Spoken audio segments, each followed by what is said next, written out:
RP Kaduan Flash Report. Mas paigtingin pa ni Philippine National Police Chief General Nicolas Torre III ang kampanya kontra iligal na droga. Ayon kay General Torre, plano niyang makipagtulungan sa mga opisyal ng mga barangay upang matukoy ang mga sinasabing drug offenders.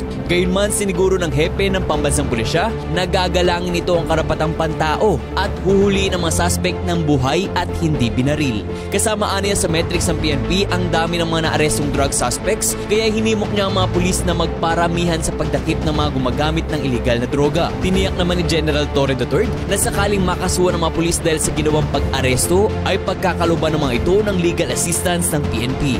Para sa News Scoop, Ian Articona, nagbabalit ng tama, naglilingkod ng tama. RP Kaduan Flash Report.